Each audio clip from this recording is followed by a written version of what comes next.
আজকে আমরা যাচ্ছি একটি বিহারি বিয়েতে, ইনভিটেশন আছে। তো এখন আমরা রেডি হব। তো সবাই প্রায় রেডি হয়ে গেছে, আমি বাকি আছি শুধু। তো আমি তাড়াতাড়ি করে মুখটা ধুয়ে আসলাম, এখনো ভেজাই আছে মুখটা। তো আজকে আমি রেডি হতে হতে ব্লগটা করব, কারণ হাতে বেশি সময় নেই।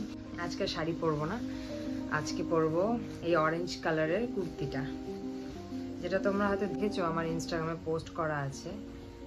এই কুর্তিটা আজকে পরবো, আর মেকআপও করবো সাথে। চলো আগে আউটফিটটা চেঞ্জ করে নিই, তারপর দেখা হচ্ছে। আউটফিট চেঞ্জ করা হয়ে গেছে, এখন আমি মেকআপ করবো, যেটা অ্যাপ্লাই করে নিই।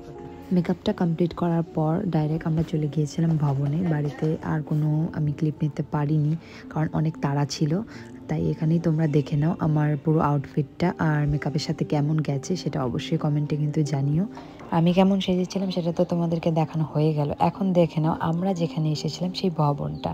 আর হ্যাঁ, বিয়েটা যার ছিল সে কিন্তু আমাদের পাড়াতেই থাকে, মানে বরের বাড়ি কিন্তু আমাদের পাড়াতেই। তো বলতে পারো আমরা বরপক্ষ থেকে এসেছিলাম। আর ঢুকতে কি সুন্দর দেখো, ওদের প্রি ওয়েডিং এ ফটোশুটে ফটোগুলো লাগানো ছিল।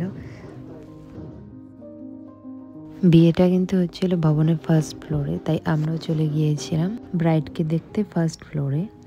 ব্রাইড তো একদম রেডি হয়ে সুন্দর বসেছিল, ব্রাইডকে দেখতে এত মিষ্টি লাগছিল। এই দিকটায় ফটো ওঠার জন্য ডেকোরেট করা হয়েছিল, আর তার পাশেই ব্রাইডকে বসানো হয়েছিল। আর এই দিকটায় হয়েছিল মণ্ডপটা, আর ঠিক তার পাশেই ব্রাইডকে বসানোর জন্য ওই যে দেখো জায়গাটা সুন্দর করে সাজানো হয়েছিল। কনেকে তো দেখে নিলে, এখন ভাবছো বর কোথায়, তাই তো?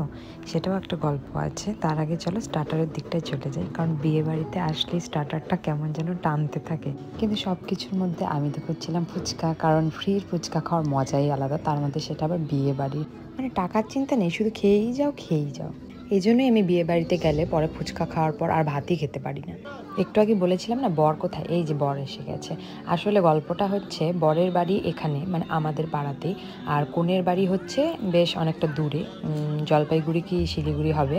তো তার জন্য কনেই এখানে চলে এসেছিল বিয়ে করতে, তাই কনেকে আলাদা একটা ঘরে আগে থেকে নিয়ে এসে বসিয়ে রাখা হয়েছিল। আর বর নিচে ছিল ভবনের, যখন আমরা ঢুকছিলাম। তাই ওরা প্রথমে যদিও আলাদা আলাদা ছিল, এখন দুজনকে একসাথে উপরে নিয়ে আসা হয়। ওদের না বিয়ে আর রিসেপশনটা একই দিনের হওয়ার কথা। আমরা সবাই ওখানে যাওয়ার পর অনেকটা টাইম হয়ে যায়, তারপরও দেখি বিয়ে স্টার্ট হয় না।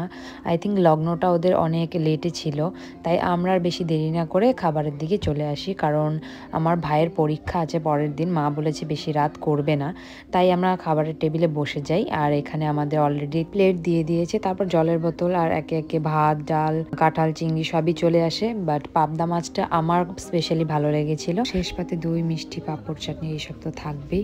এমনিতে আমি কিন্তু পান খাই না, কিন্তু বিয়ে বাড়িতে গেলে আমি পানটা খেয়েই আসি। আজকের এই ব্লগটা এখানেই শেষ করছি, দেখা হচ্ছে পরের একটি ভিডিওতে। আর ভিডিওটা যদি ভালো লেগে থাকে তাহলে অবশ্যই লাইক, কমেন্ট, শেয়ার অ্যান্ড চ্যানেলটিকে অবশ্যই সাবস্ক্রাইব করো।